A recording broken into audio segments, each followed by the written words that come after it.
In today's video, I'll teach you how to reactivate your deactivated Twitter account. So first of all, what you have to do is launch open Twitter. You can see over here, Twitter has been opened. Initially, you'll be led to this kind of interface. So if you want to reactivate your account, it is actually very simple. For that, what you have to do is simply log back into your account. For that, what you have to do is simply log back in with your credentials within 30 days. If it's been over 30 days, the account is usually permanently deleted and unrecoverable. But if you deactivated it not less than 30 days ago, you'll be able to reactivate it. So for that, tap on the login option that you can see on the screen.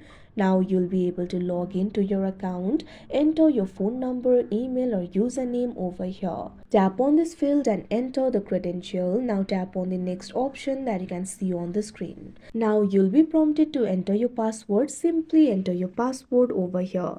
Now after you do that, what you have to do is tap on the login option that you can see on the screen. Now if prompted, you'll have to confirm you want to reactivate your account. Now wait for a while and you'll be logged into your account. Your account will appear. It might take a few minutes and your posts, followers and likes will fully reappear. So like this, you'll be able to reactivate your account. So that is how you reactivate your deactivated Twitter account. I hope you found this video helpful. Thank you for watching.